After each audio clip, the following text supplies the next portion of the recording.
I'm Dan St.Yves, and today I'm chatting with Pat Wictor, Joe Jencks, and Greg Greenway, three veteran touring singer-songwriters, each in their own right, but together they are the magical musical trio known as Brother Son. Gentlemen, thanks so much for taking some time to talk today. Thanks for having us, Dan. Thanks for Well, you're in Alberta right now for a tour that includes stops tonight, and thanks so much for stopping right before the show to do this at the Calgary Folk Club, Friday, April 11th, and Fish Creek Concerts, April 17th. But this isn't your first time through Alberta. You guys have been here in the past. Yeah, we were up here a couple of years ago. As I recall, a great show. Thank you. What did you think of the club back then? It's tremendous. This is a place where people love music tremendously, and they've done an incredible job making this a welcoming place for both musicians and listeners. It's terrific. It is. It was like people sit in the same seats. That's what it seemed like to me. So there was this whole community of where you sat and who you sat with. So all of the friends came and sat together. It was really great. It is actually, when I first started coming here myself, we were actually asked to move because we were in somebody's seat, and they're not marked. It's not like a concert hall, so you're absolutely right. Oh yeah, Sort of like going to the symphony. There were families have held boxes for a generation or two. It's like, no, this is our 3x12 table. Everybody's got to have their little piece of real estate in the world. Yeah. No, seriously, it's I think it's one of the finest folk clubs in the whole of North America. It does seem to have that reputation. Yeah, without a doubt. I'm going to start with your 2013 album, which you were here promoting back at that time, Some Part of the Truth. #1 CD, #1 song for Lady of the Harbor on the folk music charts. Your cover of U2's In the Name of Love ended that year in the #5 position. For a second record together, that must have been some pretty good validation that you guys were doing something right by getting together. Yeah, absolutely. Can I just set the record straight just a little bit? Oh, surely. In the Name of Love is not just a cover of the U2 song. Oh, I didn't know that. It's a song that starts from an experience of going to the Civil Rights Museum in Memphis and then resolves into the chorus of In the Name of Love by U2. So yeah, the whole first 3/4 of that song Greg wrote from scratch and just quotes the U2 song at the end. yeah, it's because that's what happened. When we went to the museum is where Martin Luther King was assassinated, and it was so stunning to be there and then to go that evening and have to sing. So we sang the U2 song to express that, and then the next year we went back. I wrote a sort of lead up to it to kind of to put us in the picture along with Gandhi and King. So just so people get the whole picture. Well, actually, thank you for correcting me, because you did tell that story when you were here last time, and it completely slipped my mind. I just wanted You told us all kinds of stuff about yourself, and we don't remember either, so it's all fine. It's a running story here. Oh. Nice. Your styles come together to amazing effect. I mean, you all sound so different. We're going to talk about that in just a second. I took some random samplings of some of your back catalogs, your solo work, and I'm going to talk about that in just a second. But, I mean, call it roots, folk, singer-songwriter. There's traces of so many genres, especially with the snippet of U2 in the song, and songs like What Must Be Done that kind of make me think of Billy Joel's Longest Time or The River. Do you guys try and keep the crayons inside the lines, or do you like going out of bounds on times? I don't think there's any particular box that we feel the need to fit in. I mean, we all have different stylistic backgrounds, and that's part of the strength that we bring. There are certain things that any one of us would do as an individual that the other would not have thought of. Pat is very much steeped in blues and has brought us into the blues. I'm steeped in, a lot of traditional Irish and Appalachian styles, and bring that. Greg has lots of different stylistic influences, including a lot of R&B. And we all just bring that into the mix, and so I think for each of us there's a lot of stretching into new areas as a result of the collaboration. One of the tough things that we confronted when we got together is how do we describe what we do, because we are drawing on so many different genres, but we like it that way. That's we've managed to I think have a real stew of stuff that always keeps changing, so keeps it interesting. And as a musician, I think the audience really identifies with that harmony. So as long as the song, contains that element to it, they will go far afield stylistically with us. So it's so free for us, because really we can, if the idea is good and it has harmony in it, good chance it's going to work. Yeah. Yeah. Pat, Yes. going back to 2008's Sunset Waltz, you've got grooves there that have traces of Ricky Lee Jones, Poco. There's almost some traditional Nashville sounds on songs like Whiskey Vacation. What artists inspired you to pick up a guitar and then lay it flat and play a slide on it? I started playing guitar when I was 14, and I was really into hard rock at that time. I wanted to be Jimmy Page or Eddie Van Halen, like lots of other 14-year-old boys. But at that time, I got interested in the blues because a lot of those players were very much blues influenced. And it really wasn't until I've been playing for 20 years that a friend of mine took me to a concert by Kelly Joe Phelps. And that just completely, I saw him and I said, I want to do what that guy is doing. And that's what inspired me to pick up lap slide playing.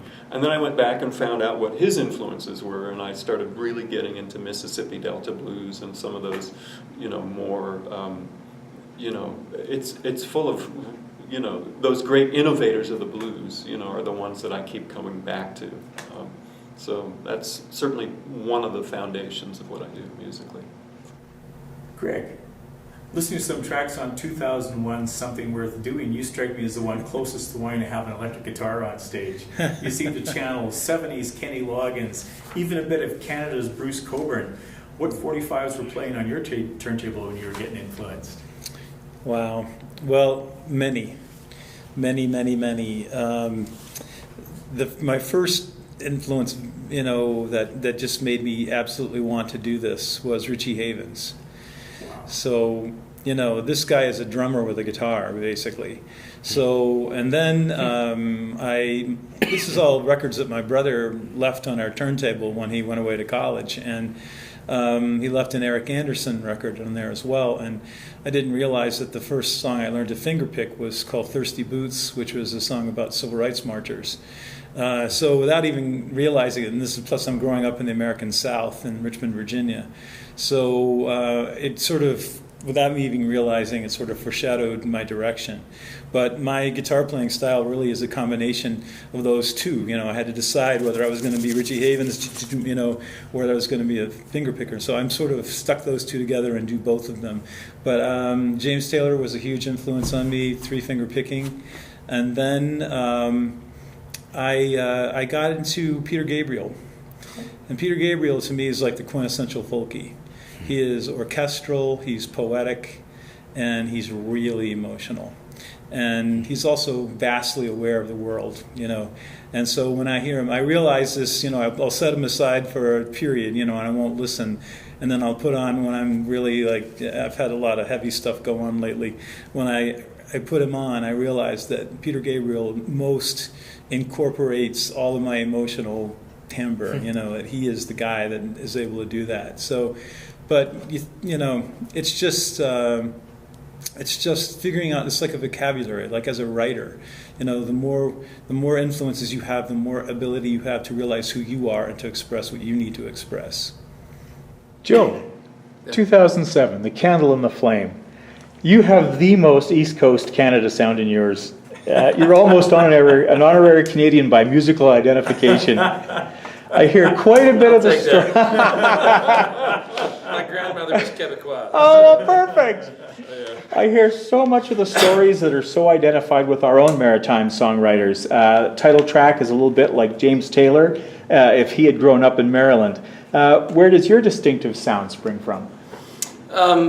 There's a lot of different sort of diverse interests. I was raised very much steeped in traditional Irish and traditional Appalachian music, alongside my mom's love of big band era stuff. My mom was a big fan of Gene Krupa and had a bunch of his records and a lot of Count Basie, and so this kind of interesting dualistic mode of like really musical and occasionally improvisational styles with like the sort of the tune tradition and the melodic tradition that comes out of the folk styles. And somewhere in the midst of all that, somebody started dropping pebbles in that pond, which included Cat Stevens and Pete Seeger And James Taylor, definitely, Dan Fogelberg, John Denver, some of the more Nashville guys, Hoyt Axton, I'm the youngest of 7 kids, and so what Greg had with his, older sibling, I had like times 6, I just raided all these record collections, and was really drawn to storytelling forms. I'm probably the most ballad-oriented of the 3 of us. And it's, I don't know why my brain runs in that vein, but it does. And, I was probably 12 years old when I stood up at a dinner table about, 3 feet longer than this one, the whole family there, and declared my intent to become a folk singer. And I'm sure my mom thought that it was cute and that I would change my mind before it mattered. And I'm pretty sure my dad thought this was a contradiction in terms, and that sooner or later I'd need to choose between growing up or becoming a folk singer. And but I don't know. It's the music, the music that tells a story that is often not heard in regular media, that isn't heard in the news. The stories of people that are sort of overwritten by history, or sort of underrepresented in the broad common culture and popular culture. The stories that are most interesting to me. They're the ones that have the most grit. Well, when you sit and listen to Lady of the Harbor, and I've actually just gone back and read the lyrics actually from your website, which is a neat feature that you guys have on there, and it's so impactful. I mean, the song is amazing to begin with, and to hear you guys do that live is something that it should be a mandatory for anybody. But the stories, the songs, it all comes together with what you guys do, and all your influences just gels so amazingly. Now, you did mention when you were here the last time, and this is kind of tying into #1 album, #1 song, you guys covered a Canadian on there with These Hands. Now, sorry, refresh my memory, or for people that might not be aware, how did that come around? Well, we were at a music conference and doing a showcase where we were thrown in the round with Dave Gunning. And none of us knew him, I'd never heard of him before, and he got up and started singing this song. And we all kind of looked at each other and sort of got up and started singing it with him, this song that we'd never heard before. And I think it's just a tremendous song, and it has a message that feels like the kind of message that we want to take out. So we asked Dave if he'd be comfortable with us, singing it and recording it. He actually hadn't released the song by the time we released it, so we really wanted to make sure he was okay with that, and he gave us his blessing. So yeah, it's a blessing. Super nice guy, Dave Gunning. I mean, just such a gentle, loving soul. He's been through here too. I don't know if it was the same year, but as it happens, that single turned out to be #1 for him here. That's great. So it was kind of neat that it all tied in with deservedly so. Yeah, That's what happens when you have a really good song. yeah. So we keep talking about 2013. Is there a new other album coming down the pipeline that we need to know about? Yeah, definitely. We're writing material. We're rehearsing material. We'll have some new songs tonight on stage, and next weekend down in Fish Creek. There's a lot of new ideas that are kind of seeping up. In the way that seedlings come up in the springtime. They just poke their head through, and you get a sense that something new is on the horizon. But I think all of us as writers are digging into new areas, and it's fun. Well, I can't wait. Brother Son is in Alberta right now for a tour that includes stops tonight at the Calgary Folk Club and next Friday, April 17th at Fish Creek Concerts. Greg, Joe, Pat, thanks so much for taking time today. Thank you. Thank you. Thanks for having me.